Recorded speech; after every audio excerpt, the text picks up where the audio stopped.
8 वर्ष की उर्मिला शहर के बाहरी हिस्से में अपने छोटे से घर में अकेली रहा करती थी। एक रात शहर में बहुत जोर का तूफान आया। जोर जोर से हवाएं और आंधी तूफान के साथ तेज बारिश होने लगी। उन आवाजों को सुनकर कोई भी घबरा जाता, लेकिन उर्मिला घर के सारे खिड़की दरवाजे बंद कर गहरी नींद में सो रही थी। रात के लगभग 12 बजे होंगे कि किसी ने उर्मिला के घर का दरवाजा खटखटाया। दरवाजे के खटखटाने की आवाज सुनकर उर्मिला की नींद खुलती है। आखिर इतनी रात को कौन आया होगा? उर्मिला जाकर दरवाजा खोलती है तो सामने लगभग 26 साल की बेहद सुंदर लड़की को खड़ा देख हैरान रह जाती है। कौन हो बेटा, और इतनी रात को इतने भयंकर तूफान में कहाँ भटक रही हो? चाची, आपने मुझे पहचाना नहीं? मैं आपकी दूर की रिश्तेदार शालिनी। अरे हाँ, बचपन में तुझे देखा था। इतनी जवान हो गई है, कैसे पहचान में आती। लेकिन तू यहाँ क्या कर रही है, और वो भी ऐसी अंधेरी तूफान भरी रात में? उर्मिला की बात सुनते ही शालिनी की आंखों से आंसू बहने लगे। वो फूट फूट कर रोने लगी। ये देखकर उर्मिला को कुछ समझ में नहीं आया और उसने शालिनी का हाथ पकड़कर घर के अंदर आने के लिए कहा। जैसे ही शालिनी घर के अंदर रोशनी में आई, उर्मिला की नजर उसके पेट की तरफ गई, जिसे देखकर ये साफ पता चल रहा था कि वो प्रेग्नेंट है। अरे तू तो पेट से है। ऐसी हालत में इतने भयंकर तूफान में आधी रात को बाहर भटक रही है। आखिर बात क्या है बेटा, मुझे सब कुछ साफ साफ बता। क्या बताऊं चाची, ये सब जिसकी वजह से हुआ है उसके बारे में बताने में भी मुझे शर्म आती है। मैंने घर वालों की मर्जी के खिलाफ जाकर एक लड़के से शादी कर ली थी, पर वो शादी के 1 महीने बाद ही मुझे छोड़कर चला गया। छोड़कर चला गया का क्या मतलब? क्या उसके साथ कोई हादसा हो गया? नहीं, उसे कोई दूसरी लड़की पसंद आ गई और मेरी प्रेगनेंसी की खबर सुनते ही उसने मुझे बेसहारा छोड़ दिया। उसके बाद मैं अपने घर गई, लेकिन माँ पापा ने मुझे घर में कदम तक नहीं रखने दिया। तभी मुझे आपकी याद आई। कोई बात नहीं, कोई बात नहीं, तुमने यहाँ आकर अच्छा ही किया। एक काम करो, तुम आराम करो। वैसे भी ऐसी हालत में इतना घूमना फिरना और इस तरह आधी रात को बाहर भटकना ठीक नहीं होता। प्रेग्नेंट औरत को आधी रात को घर से बाहर नहीं निकलना चाहिए। बुरी आत्माएं उस पर अपना असर दिखा सकती है। और इतना कहकर उर्मिला ने शालिनी को एक दूसरे कमरे में जाकर आराम करने के लिए कहा। लेकिन जैसे ही शालिनी अपने कमरे में जाने लगी, अचानक से उर्मिला ने उसे रोक लिया। एक बात बताओ बेटा, तुम्हारा कौन सा महीना चल रहा है? पेट देखकर तो लगता है कि लगभग 6 महीने पूरे हो गए होंगे। उर्मिला की बात सुनकर शालिनी के होठों पर मुस्कुराहट आ गई। चाची जी, अभी सिर्फ 1 ही महीना हुआ है। शालिनी की बात सुन उर्मिला दंग रह गई। उसे समझ में नहीं आ रहा था कि प्रेगनेंसी के पहले ही महीने में शालिनी की हालत ऐसी क्यों थी। लेकिन फिर उसने बात को नजरअंदाज कर शालिनी को आराम करने के लिए कहा और खुद भी कमरे में जाकर सो गई। अभी कुछ ही घंटे बीते थे कि अचानक से एक बच्चे की बड़े ही अजीबोगरीब बेढंगे तरीके से रोने की आवाजें उर्मिला के घर में गूंजने लगी। उन आवाजों को सुनकर उर्मिला की नींद फिर से खुलती है। ये अचानक बच्चे के रोने की आवाज कहां से आने लगी? उसने उठकर चारों तरफ देखा, पर वहां उसे कोई नजर नहीं आया। उर्मिला घबराते हुए शालिनी के कमरे में गई तो वहां उसे कमरे की दीवार पर एक बेहद खौफनाक साया नजर आया, जिसे देखकर उर्मिला बुरी तरह से घबरा गई। आखिर ये सब क्या हो रहा है? शालिनी, शालिनी उठो! उसने जोर जोर से आवाज देकर शालिनी को जगाने की कोशिश की, लेकिन ऐसा लग रहा था जैसे उसकी आवाज शालिनी तक पहुंच ही नहीं रही थी। कमरे की दीवार पर एक बहुत बड़ा और बेहद डरावने दिखने वाले इंसान का साया और एक बच्चे के अजीबोगरीब ढंग से रोने और चीखने की आवाजें अब उर्मिला को ज्यादा डराने लगी थी। उर्मिला को शालिनी की चिंता सताने लगी और उसने पूरी ताकत के साथ चीखकर शालिनी को आवाज लगाई, शालिनी! तभी अचानक सब कुछ एकदम पहले जैसा हो जाता है और उर्मिला की आवाज सुनकर शालिनी की नींद खुलती है। क्या हुआ चाची, आप इतनी तेज क्यों चिल्ला रही हैं? अब ठीक तो है ना? अभी मैंने तुम्हारे कमरे में कुछ अजीब सा देखा। तुम ठीक हो ना शालिनी? मुझे यहाँ एक बच्चे के रोने की आवाजें आ रही थी। लगता है आपको मेरी कुछ ज्यादा ही चिंता हो गई है। आपने मेरी प्रेगनेंसी के बारे में कुछ ज्यादा ही सोच लिया होगा। मैं एकदम ठीक हूँ, आप आराम से सो जाइए। इतना कहकर शालिनी ने उर्मिला को फिर से अपने कमरे में जाने के लिए कहा और खुद भी जाकर सो गई। पर अब उर्मिला की आंखों से नींद गायब हो चुकी थी। अगली सुबह जब शालिनी उठी तो वो सीधा उर्मिला के पास आई। गुड मॉर्निंग चाची। तभी अचानक उर्मिला की नजर शालिनी के पेट पर पड़ती है, जिस पर नीले रंग से एक अजीब सी आकृति नजर आ रही थी। शालिनी, ये तुम्हारे पेट को क्या हुआ? मैंने इतनी औरतों को देखा है, ऐसा तो किसी के साथ नहीं होता। शालिनी ने जैसे ही अपने पेट की तरफ देखा तो उसे वहां कुछ भी नजर नहीं आया। चाची, कुछ भी तो नहीं है, सब कुछ एकदम नॉर्मल है। आपको क्या अजीब लग रहा है? इससे पहले कि उर्मिला उसके सवाल का कोई जवाब देती, अचानक से शालिनी के पेट में जोर जोर से दर्द होने लगा। वो बुरी तरह दर्द से तड़पने लगी। चाची, चाची। ये सब देखकर उर्मिला बहुत घबरा गई। उसने धीरे धीरे शालिनी के पेट को सहलाना शुरू किया, लेकिन शालिनी का दर्द कम नहीं हुआ। उर्मिला जाकर रसोई से पानी का गिलास लेकर आई और शालिनी को पानी पिलाने की कोशिश करने लगी। ले बेटा, पानी पी ले, तुझे आराम मिलेगा। ले ले। नहीं चाची, मुझे बहुत तेज दर्द हो रहा है। अरे थोड़ा पी ले बेटा। जैसे ही उर्मिला ने शालिनी को पानी पिलाया, उसने देखा कि गिलास में बचा पानी का रंग नीला पड़ गया और शालिनी की आंखें अजीब हो गई। उसके पेट पर बच्चे का एक डरावना चेहरा नजर आने लगा। ये सब देखकर उर्मिला की डर से हालत खराब होने लगी, पर तभी शालिनी का दर्द ठीक हो गया।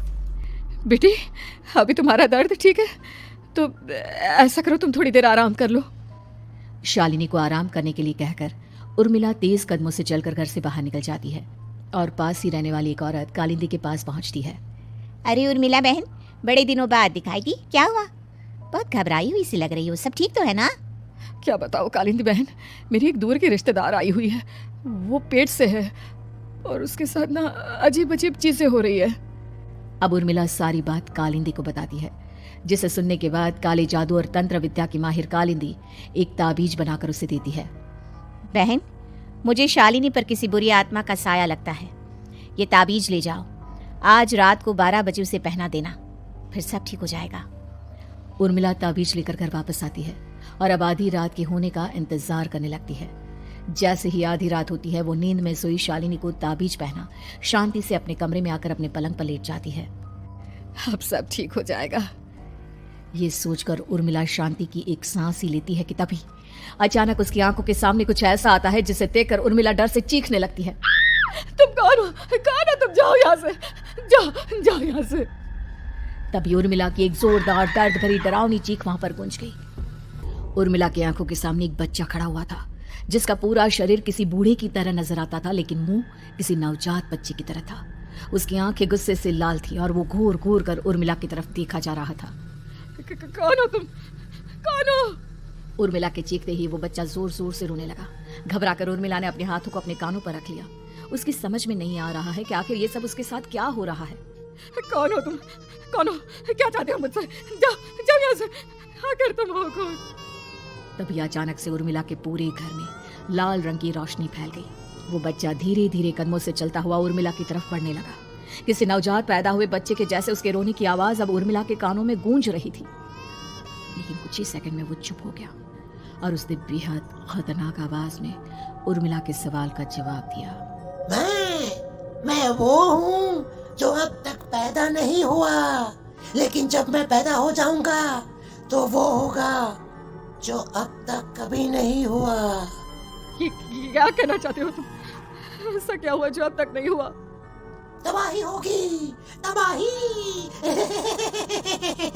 सब कुछ खत्म हो जाएगा और ये जो लड़की मुझे जन्म देने वाली है, मैं उसका खून पी जाऊंगा, सारा खून।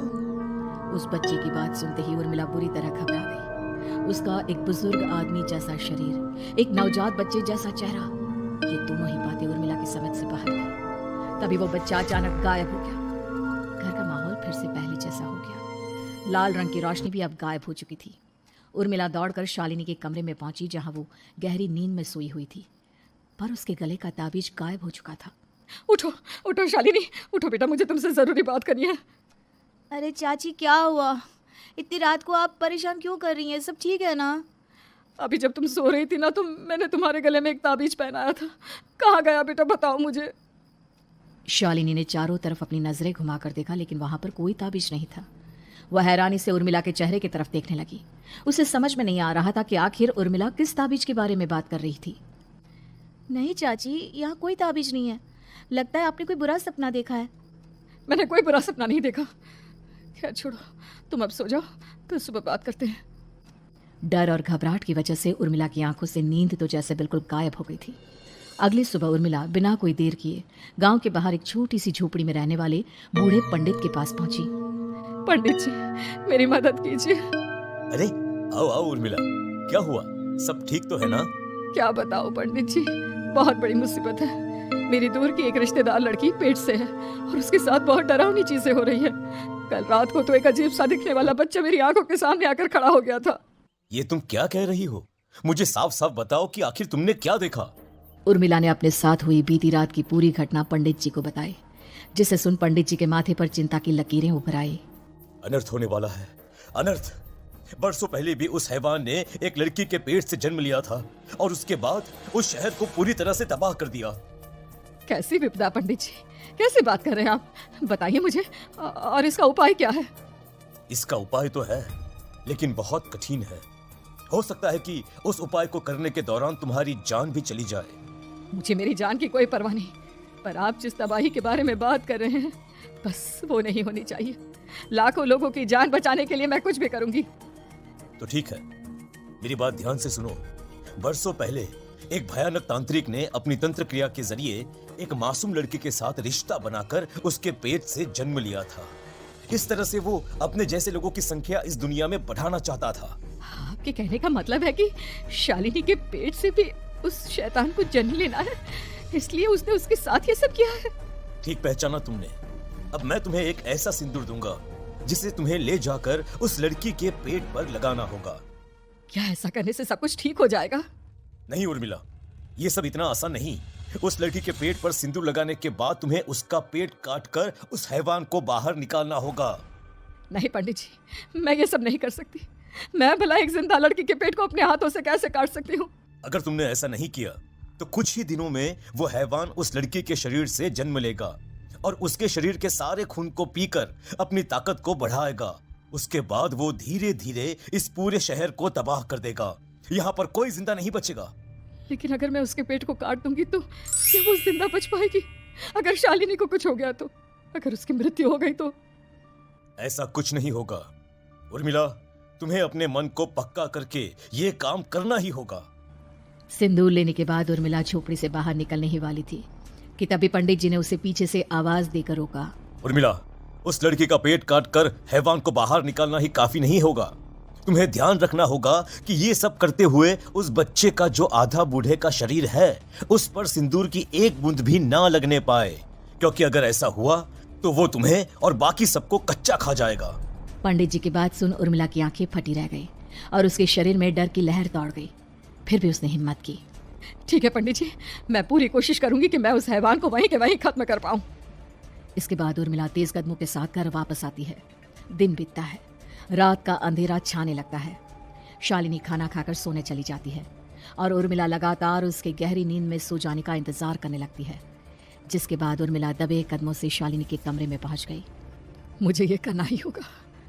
अब उर्मिला ने धीरे धीरे शालिनी के पेट पर पंडित जी का दिया सिंदूर लगाना शुरू किया। उर्मिला के हाथ बुरी तरह से कांप रहे थे। उसके एक हाथ में चाकू था जिससे वो पेट काटने वाली थी। उर्मिला ने एक नज़र शालिनी के चेहरे की तरफ देखा और फिर डरते हुए उसके पेट पर चाकू चलाना शुरू किया। कमाल है, मैं इसका पेट काट रही हूँ और ये आराम से सो रही है। इससे दर्द नहीं हो रहा क्या? तभी अचानक उर्मिला के कानों में बच्चे की रोने की आवाज़ सुनाई देने लगी। उसने घबराकर चारों तरफ देखा पर वहां पर कोई नहीं था, बस रोने की आवाज़ लगातार आ रही थी। उर्मिला बिना रुके लगातार शालिनी के पेट को काटती रही। उसे इस बात का भी ध्यान रखना था कि सिंदूर बच्चे के बूढ़े आदमी वाली शरीर के हिस्से पर ना लगे। कुछ ही देर में वो हैवानी बच्चा उर्मिला के हाथों में था। उसने बड़ी ही सावधानी से उस बच्चे को और पंडित जी के कहे अनुसार उसे घर से दूर चलाने के लिए ले गई। उसके सामने वही बूढ़े शरीर और बच्चे के चेहरे वाला बच्चा आ गया। अपनी गोद में और सामने भी बच्चे को देखकर उर्मिला हैरान रह गई। मुझे मांगी, मुझे इतनी हिम्मत कैसे आ गई तुम्हारी? तुम पैदा नहीं हुए हो और मुझे पता है जब तक तुम्हारा जन्म नहीं हो जाता तो मुझे कुछ नहीं कर सकते। इतना बोलते ही उर्मिला तुरंत उस बच्चे को घास के ढेर पर फेंककर उसमें आग लगा देती है, जिसके तुरंत बाद वो बूढ़े आदमी के शरीर और बच्चे के चेहरे वाला अजीब तांत्रिक का भूत भी वहां से गायब हो जाता है। कुछ देर बाद उर्मिला घर पहुंचती है तो वो ये देखकर हैरान रह जाती है कि शालिनी का पेट अपने आप जुड़ चुका था। शुक्र है भगवान का और उन पंडित जी का, अब सब ठीक हो जाएगा। सुबह शालिनी सोकर उठती है तो अपना पेट देख पूरी तरह घबरा जाती है। चाची, चाची ये सब क्या हो गया? मेरा पेट अचानक कम कैसे हो गया? मेरा बच्चा कहाँ गया चाची? बेटी, वो बच्चा नहीं, एक खतरनाक तांत्रिक था जो तुम्हारी कोख से जन्म लेकर सबको मार देना चाहता था। वो पैदा होते ही तुम्हारी जान भी ले लेता, इसलिए मैंने पंडित जी के बताए उपाय से उसका खात्मा कर दिया है। अब सब ठीक है। शालिनी को उर्मिला की बात समझ में नहीं आती, जिसके बाद शालिनी को पूरी बात उर्मिला आराम से समझाती है। अब वो दोनों ही भगवान का शुक्र अदा करती हैं और एक साथ रहने लगती हैं।